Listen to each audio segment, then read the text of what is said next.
Good morning, good afternoon, good evening, everyone. Welcome to the next Wasteless World Talks with Bill, Kevin, and myself, and the new word, new term which we will talk about. To write the future on a back of language. And the word today seems to be very simple. But let's see what will come out. Bill, the word today is a name.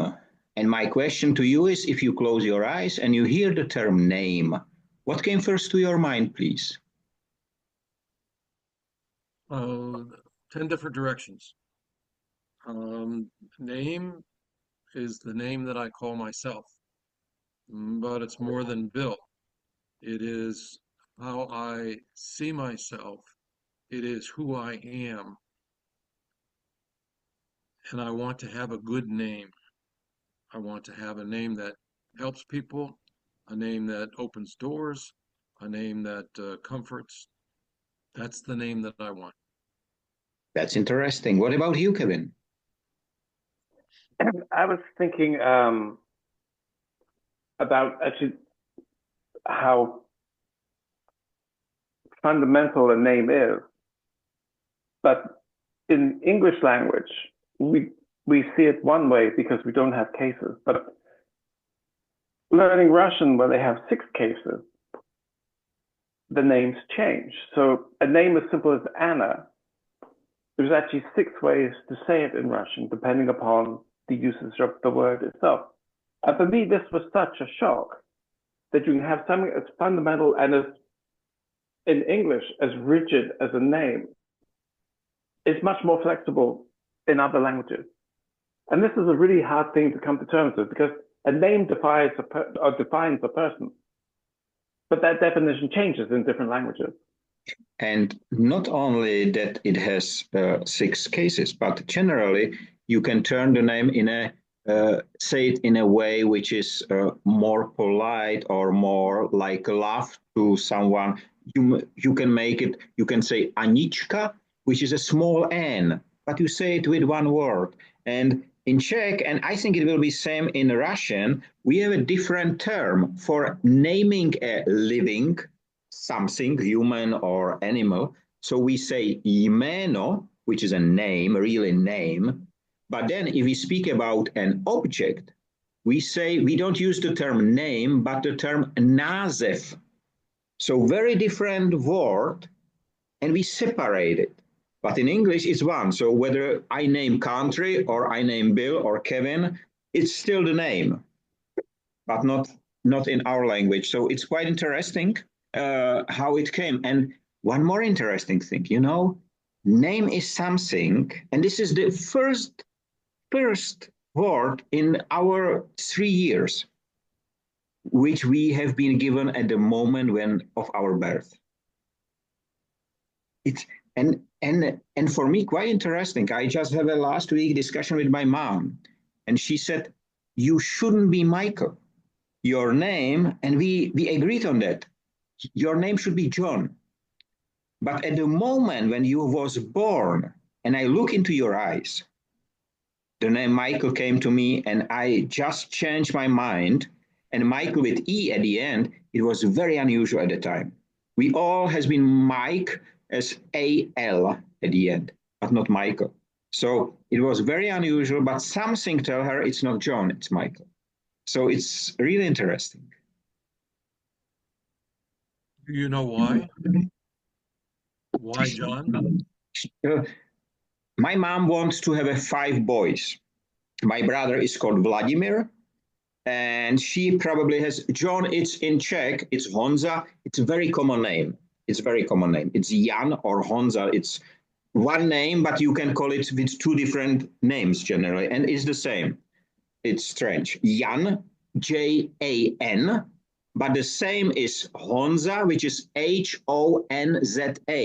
This is the same name. We just call it different. It's strange. So that's the answer. Is there a different feeling or meaning with each of those names? Do you use one when you're angry with the person? You use another one when you're being affectionate or something? Not with John and Honza. These are the same. You just choose which one you will call the person. Honza is more, let's say, like, I will not call it friendly, but it's like friends call you Honza if you are John. But maybe the teacher call you Jan. But that's all. It's not. It's really not this way. No, no, no. And Kevin, the same question for Anna and the 5 variations. I'm thinking of my wife Galina, and different of her friends call her Galuch, Galia. That's the most common one probably. Galka, uh, and then there's a few other ones. But I don't know of which situation would I choose which word.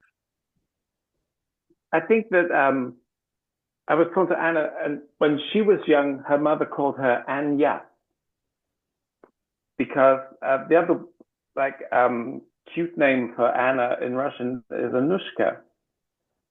But Anna's mother said she was never Ananushka; she was always an Anya. And so quite nice the way. So her standard name is Anna, and then her mother and her family call her Anya. And then she'd be Anna, Ani, Anoi, Anu, Anya, depending upon the usage of the name. It's so, to me, it's just so alien because, you know, our names are fixed. Like Michael says, the moment we're born, that's the name we're given. Are you proud of your name? Not particularly. I think MacKenzie is okay, but Kevin is not the most wonderful name. And what about you, Bill? So I go by several different names. William, that's the legal, and nobody calls me William except my mother when she's mad at me.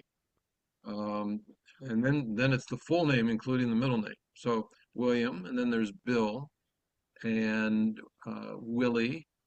And there was, for some reason, when I was a child, I picked up the nickname Mac, M-A-C.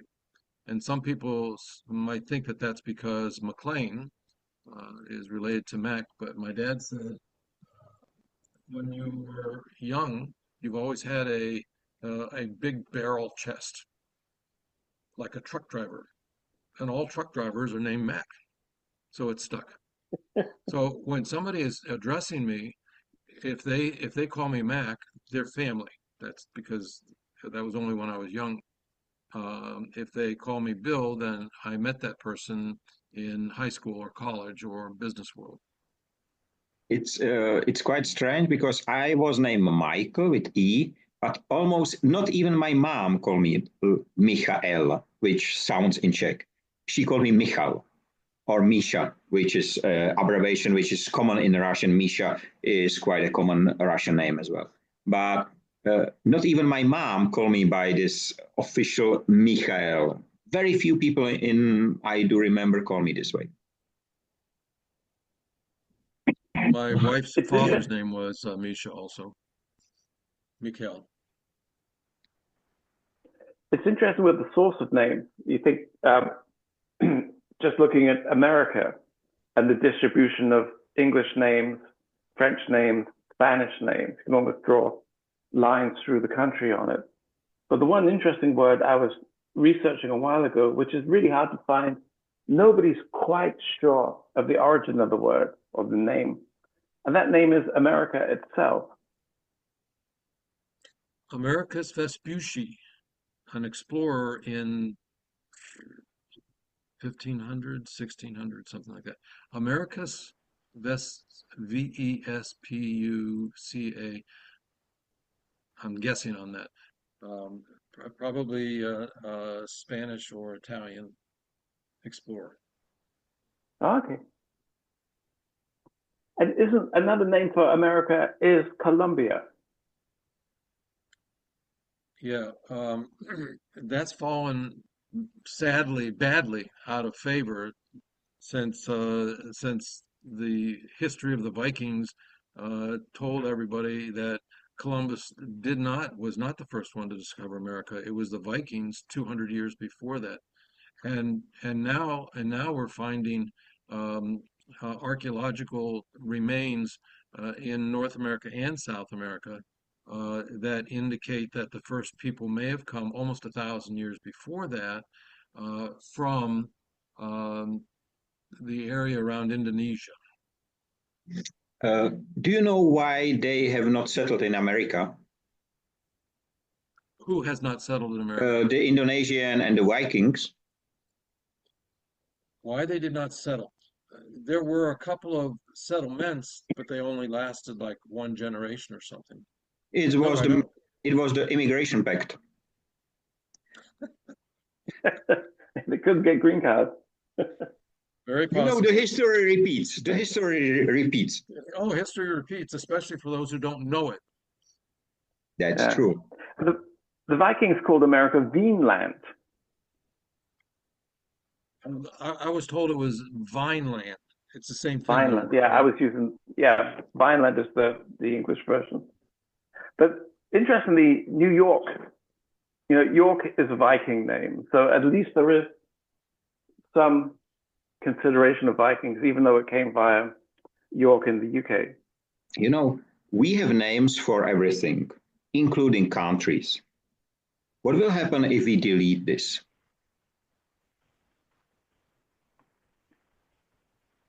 Making one continent, it will be not America, it will be not Canada. Do you know how the name of Canada came to life? You don't know. There was an immigration office and they tried to find out what should be the name of the new country. And there was some immigrant who would like to move there. And they told him, choose six letters. And he said, C, N, D, and they said, thank you, Canada. I don't know, it was some stand-up comedian. I cannot say it so well, but it was well expressed by him. What do you think about the ideas? Because if you remember, we talk about when we take the flags down, there will be no wars or no, let's say, no reason, or I don't know how to call it. But isn't it taking the flag down? Isn't it the same like not being limited by the borders of one country? Well, the job of the government is to maintain order. Different definitions of that word. So if you take the flags down, which I think is a very interesting proposal, if you take the flags down, don't you lose order? I don't think so. It's the power of the strongest. No. I don't know. I don't know. I think it would be very interesting. See, the European Union was such a great idea that as I was growing up, we were seeing, borders disappear. What a great idea, right? And everybody pledges mutual defense and, stuff like that. What a great idea. What a great idea. And it's the same in the town.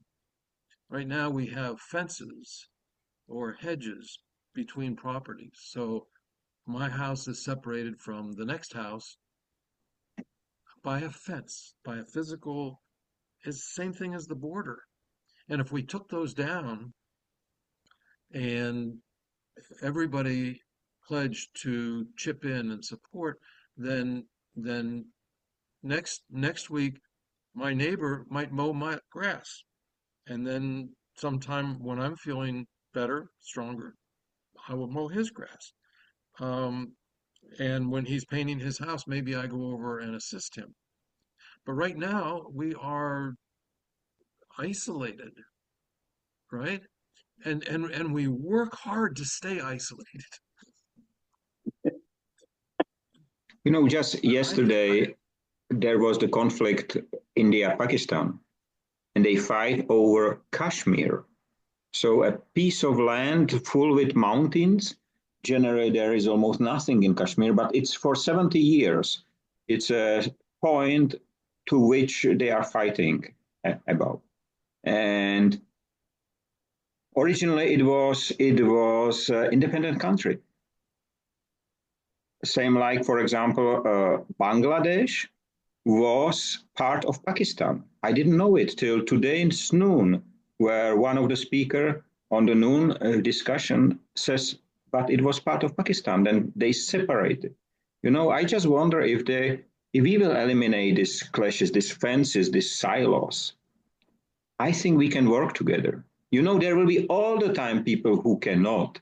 But I feel it can be like as I told you, in the Singapore, where the drivers said, just the taxi driver says, if anyone will run on the street as a criminal, just the taxi drivers will stop him. Because we all are old policemen, we are old army officers, and we will be able to stop him. This is why there is no crime. And it's maybe right, why should be wrong to help each other? Why should be wrong to cut the grass or paint the house together? Why it should be wrong? In my country, I do not remember the times where there has been no fences between the houses. I do not remember that. There was all the time fences. So on one level, we're starting to move towards taking down the fences. For example, a good example we just used was the European Union, but also in America, when California has a forest fire, Mexico sends firefighters and Canada sends firefighters and all the states send firefighters. It's like we're all in this together.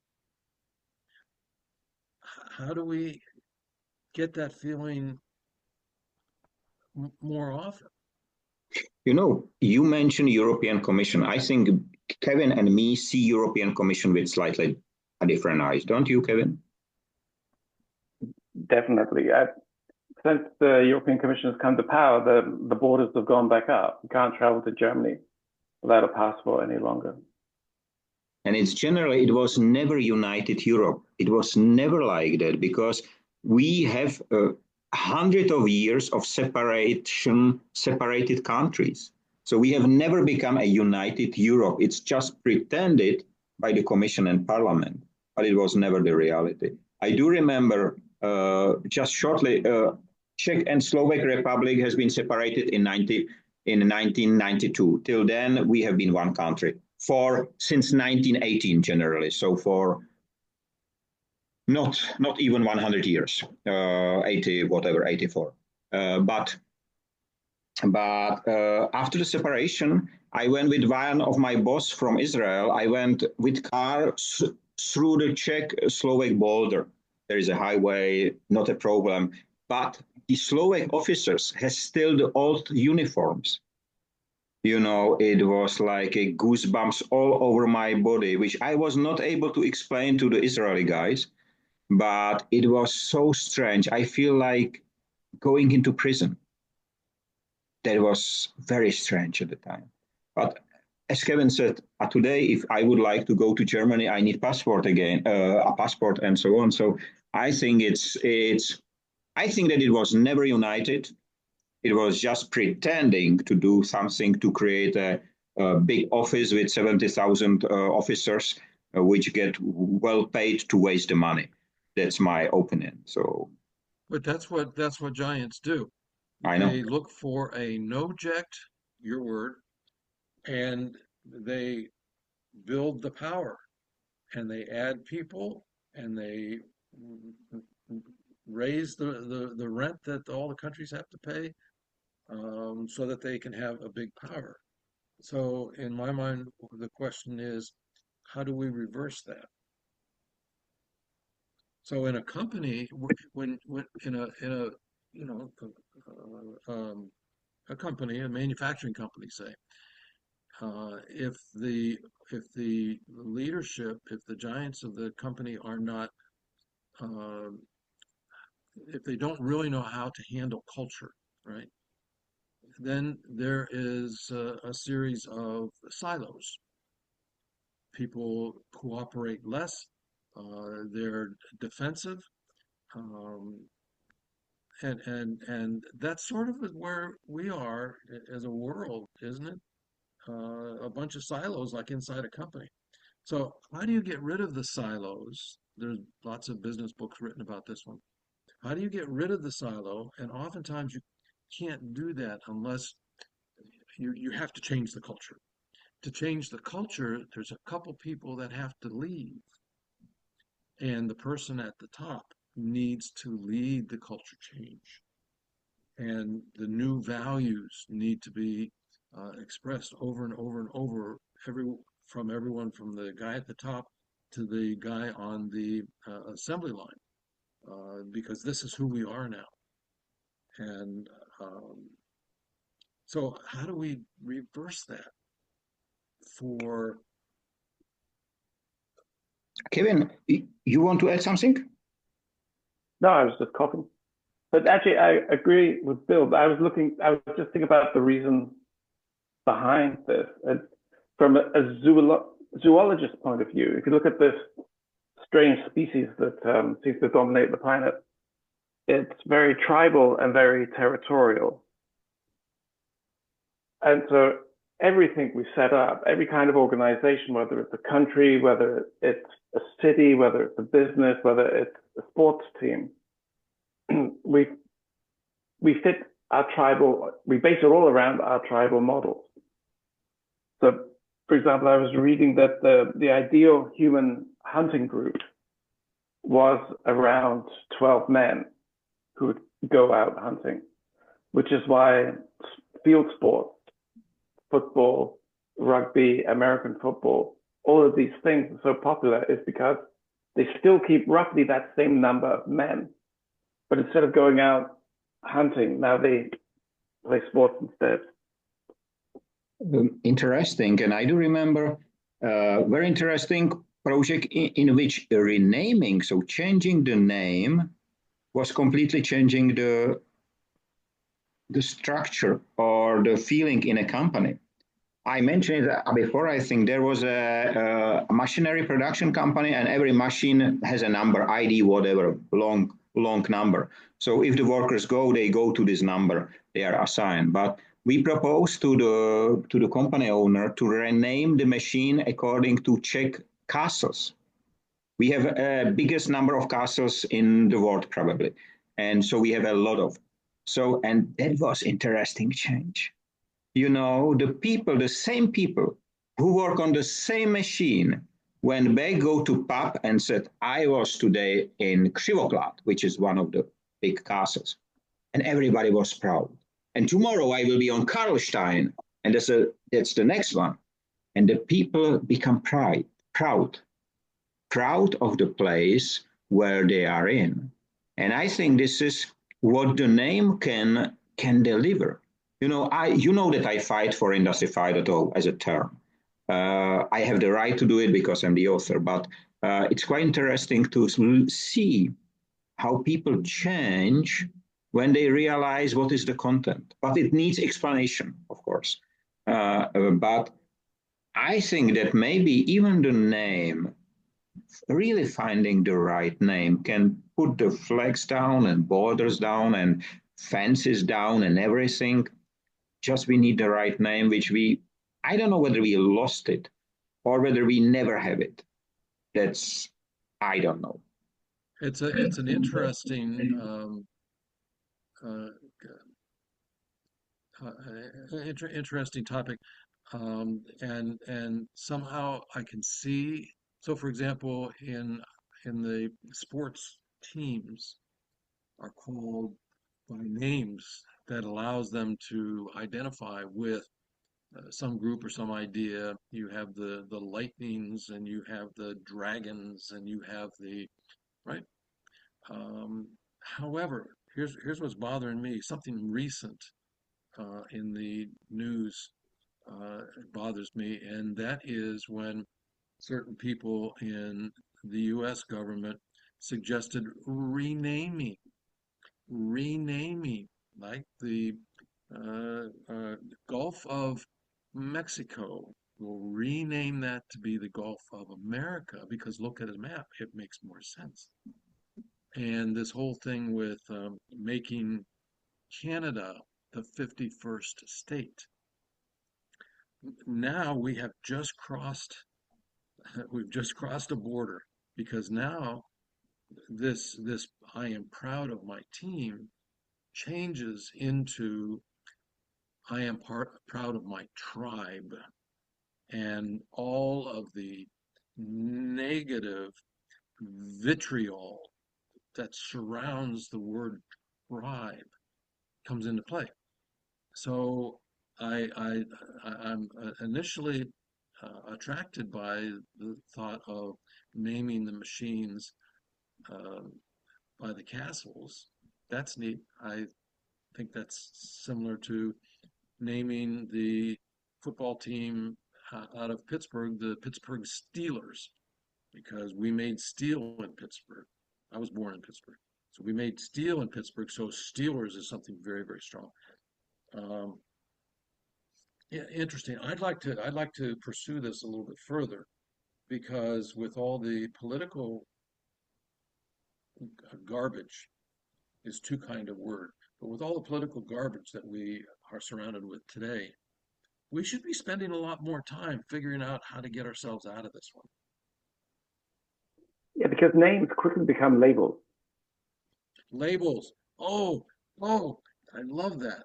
A synonym for name, which is a positive word, is a label, which is an awfully negative word.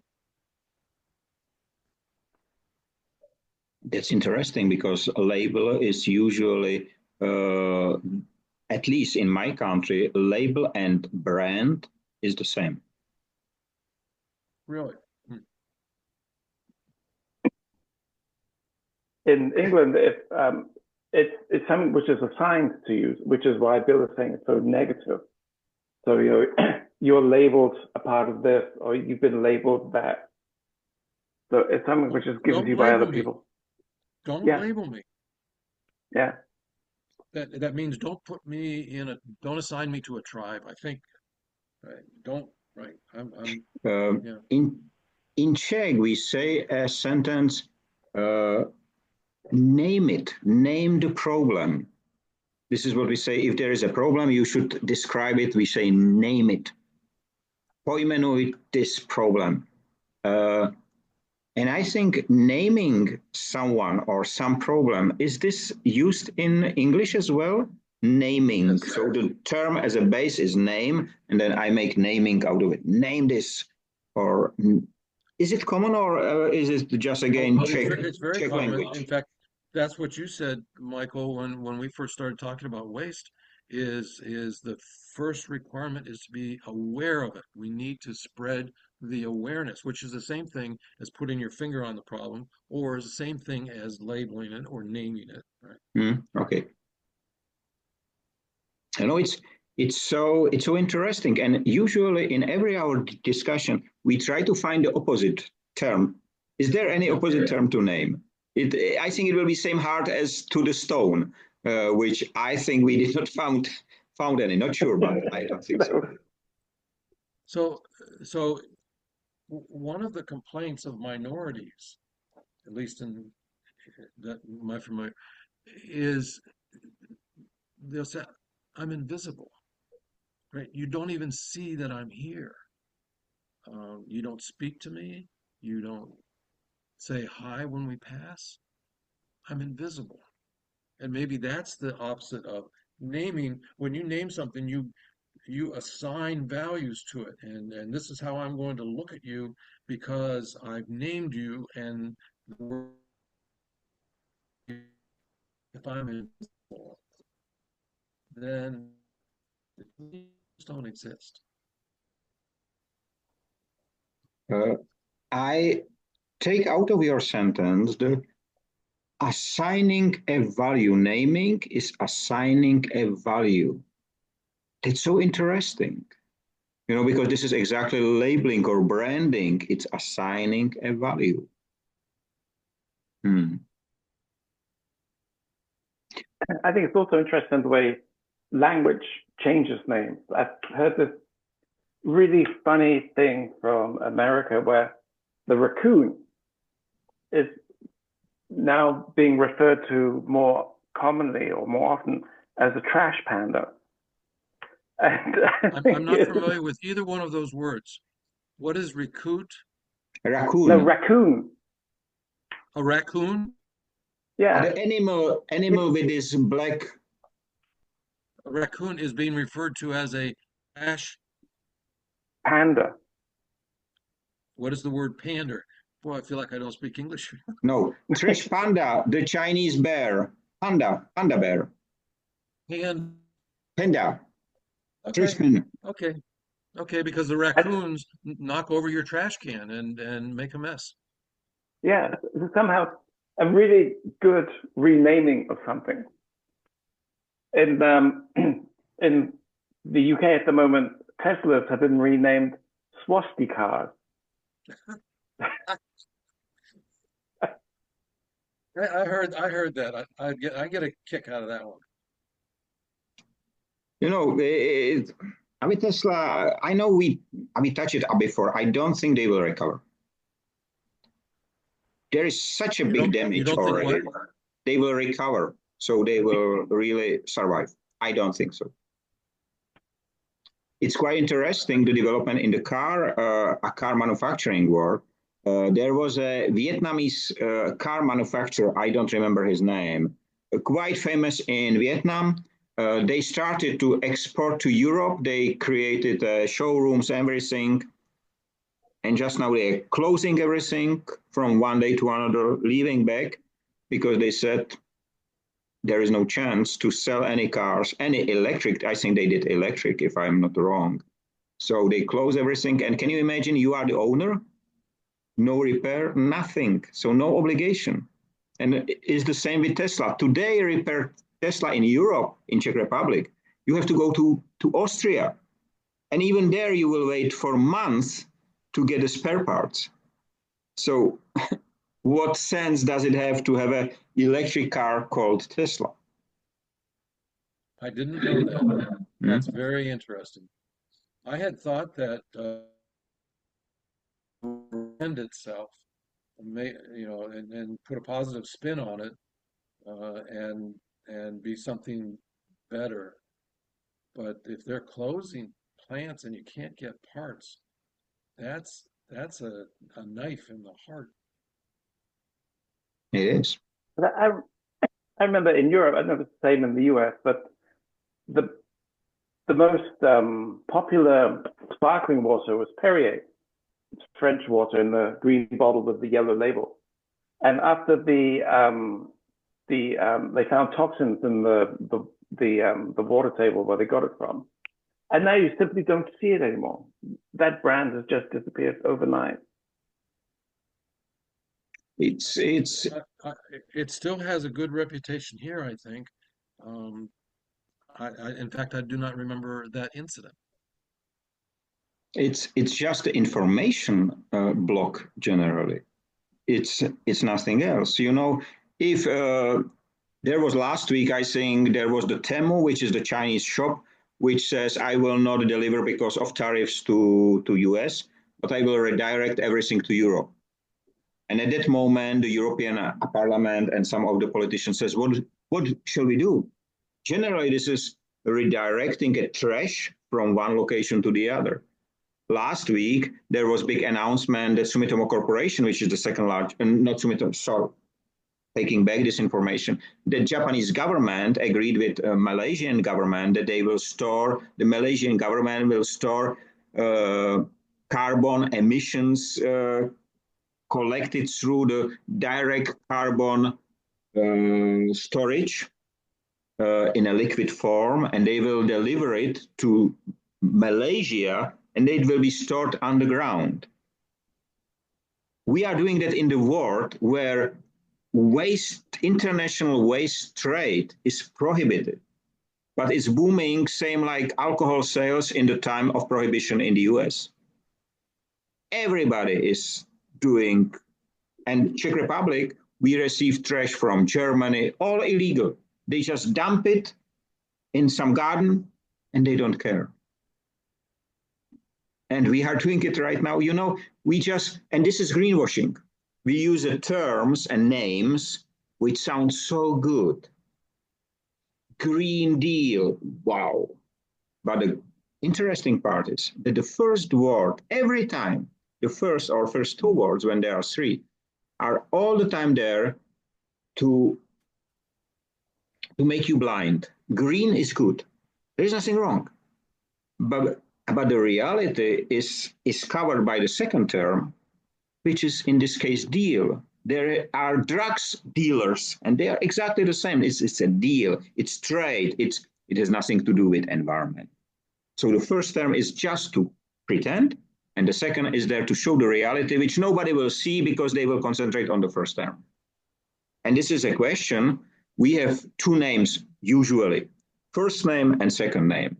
But I don't think it's the same strategy. And I don't think that our mothers name us because of branding us. But I have seen in the current world some celebrities name their children as a brand. Which I think not the last one, but the child of Elon, the 13 or whatever, he is called X dash whatever, so you cannot even pronounce it. And it's a real name. But I would like to say something to the names which you maybe don't know. In my country, in Czechoslovakia, the parents has not been allowed to give a child any name. We have a list of names, and you can give only from the list. And there was some supervision, and if you try to give another word, they will not allow it, and so on and so on. Right now, it's changed already, but at the time, I think that I can be Michael only because it was common in Russia. Mikhail at the time was already common name. Mikhail was Gorbachev was Mikhail, I think Mikhail with E at the end or I at the end. But I think this was the only reason why I can get a name which was not in the calendar. It was not there until recently, 10 years ago, they added. Because we celebrate not only birthday, but we celebrate names day as well in my country. Every day has some names day. For example, the December 24th, there are two names, Adam and Eve. This is December 24th. And we have, it's the same. We have less than 2 minutes. It's the same in Denmark. When my eldest kid went to kindergarten, one of the girls was called Pocahontas. And the parents explained that they had to get special permission from the government. There was the explanation in Czech Republic that it is to protect the child. There was the official explanation in Czech Republic why you cannot say something which the name will be wrong and whatever. But we have 1 minute left. Again, we can do influence a lot of another time on Zoom. So it was great time to meet you again, to ride on the back of a language to the future. Have a nice time, free of waste and wasting in all its forms. Stay safe, be free, be human, and be proud on your name, because the others will be proud of it, and say it with pride. And I think this is the heritage which we should leave. See you next week. Bye-bye till then. Bye-bye.